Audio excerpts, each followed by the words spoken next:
నమస్తే, welcome to our channel. నేను పద్మిని. ప్రస్తుతంతో పాటు ప్రముఖ ఆధ్యాత్మికవేత్త, ఆస్ట్రోన్యూమరాలజిస్ట్, వేదిక్ వాస్తు స్పెషలిస్ట్, శ్రీ విద్య మరియు హనుమత్ ఉపాసకులు బ్రహ్మశ్రీ డాక్టర్ సిస్లా జయశంకర్ గారు మనతో పాటు ఉన్నారు. మాట్లాడదాం. నమస్కారం అండి. ఆయుష్మతి భవ. సార్, ఏ నక్షత్రానికి ఐశ్వర్య దేవత ఎవరు, వారి వారి నక్షత్రాన్ని బట్టి ఏ దేవతారాధన ఎలా చేయాలి, ఎప్పుడు చేయాలి అనేది వివరంగా మీరు తెలియజేస్తున్నారు. ఈ ఆశ్లేష నక్షత్రం దగ్గర ఉన్నాము. ఆశ్లేష నక్షత్రానికి పాపం బోల్డ్ అపవాదులు ఉన్నాయి. బాధ అనిపిస్తున్నారు. ఈ నక్షత్రంలో, ఆ నక్షత్రంలో పుట్టిన వాళ్ళకి చివుక్కుమంటుంది కదా ఏదైనా నెగటివ్గా వింటే. వీళ్ళ జోలికి వెళ్ళొద్దు, వీళ్ళని పెళ్ళిళ్ళు చేసుకోవద్దు, ఎట్లా వచ్చిందో వచ్చేసింది. ఎనీవేస్, అసలు నక్షత్రంలో సూపర్ స్టార్స్ ఉన్నారు. అఫ్ కోర్స్ వాళ్ళెవరో కూడా మీరు చెప్పండి సార్. ఆ నక్షత్రం వాళ్ళకి నిజంగా వాళ్ళకి చాలా హ్యాపీగా అనిపిస్తుంది. చాలా మంది సక్సెస్ఫుల్ పీపుల్ ఉన్నారు. వాళ్ళ పేర్లు మనం తీసుకోవడం ఎందుకు, మీడియా ముఖంగా మనం తీసుకోవాల్సిన అవసరం లేదు. కానీ ఆశ్లేష నక్షత్రంలో పుట్టి సక్సెస్ఫుల్గా బిజినెస్ ఎంటర్ప్రీనర్స్గా, రాజకీయ నాయకులుగా, పారిశ్రామికవేత్తలుగా ఉన్న వాళ్ళు చాలామంది ఉన్నారు. పోతే ఈ ఆశ్లేష నక్షత్రంలో పుట్టేవారు బుధ మహర్దశ శేషంలో పుడతారు. ఆ వెంటనే వీళ్ళకి కేతు మహర్దశ వస్తుంది 7 ఏళ్ళు. ఆ వెంటనే శుక్ర మహర్దశ 20 ఏళ్ళు. ఆ వెంటనే రవి మహర్దశ 6 ఏళ్ళు. ఆ వెంటనే చంద్ర మహర్దశ 10 ఏళ్ళు. చంద్ర మహర్దశ అవ్వగానే కుజ మహర్దశ 7 సంవత్సరాలు.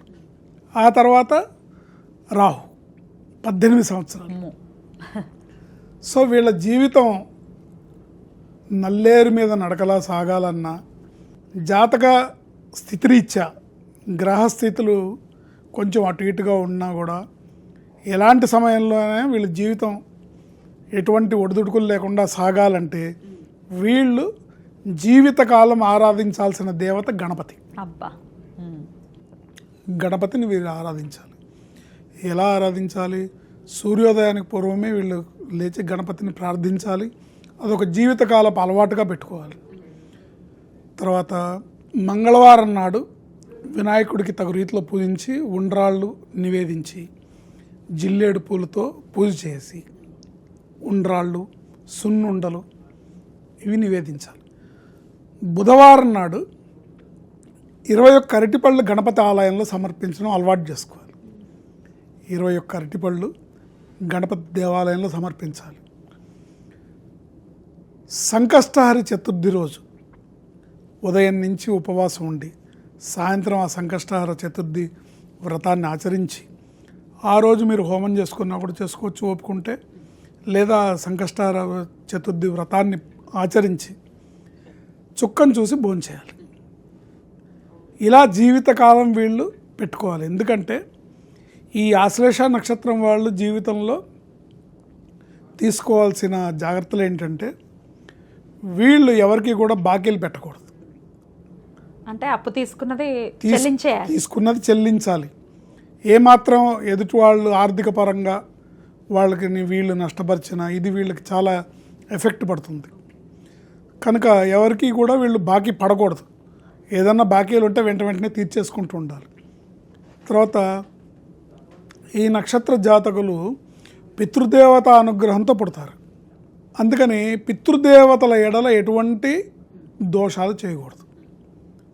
పితృదేవతల అనుగ్రహంతో పుడతారు కాబట్టి పితృదేవతలకు సంబంధించిన ఎటువంటి దోషాలు తెలిసి కానీ తెలియక కానీ వీళ్ళు చేయకూడదు.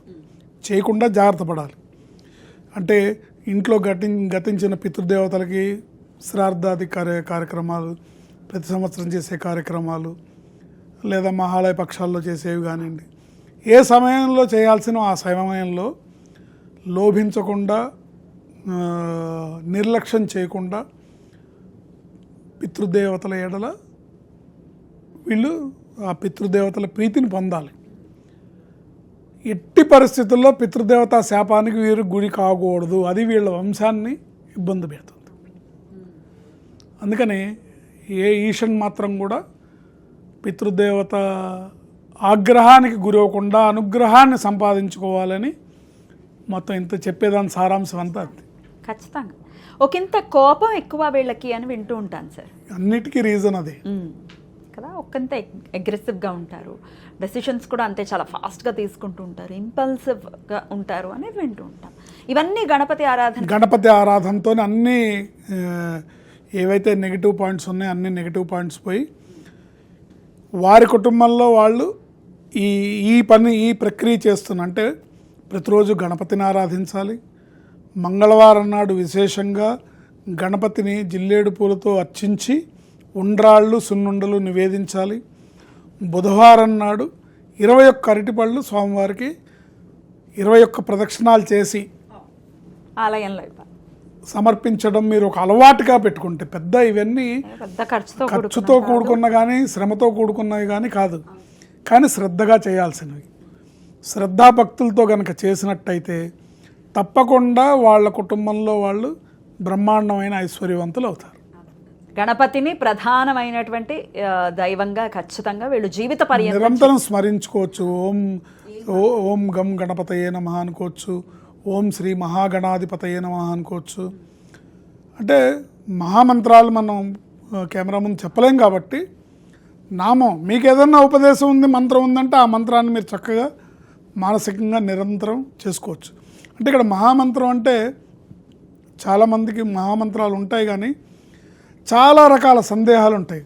మేము స్నానం చేసే చేయాలా, మడి కట్టుకొనే చేయాలా, ఎట్టి పరిస్థితుల్లో అయినా చేయొచ్చా అంటే ఆత్మకి ఎప్పుడు కూడా అంటు అనేది లేదు. కనుక మానసికంగా మీరు ఆఫీసులో వర్క్ చేస్తున్నా ఎటువంటి పరిస్థితిలో ఉన్నా కూడా చేసుకోవచ్చు.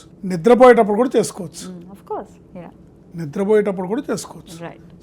సో మనసుకి ఆ భగవంతుడి యొక్క నామాన్ని స్మరించే అలవాటుని చేయాలి మనం.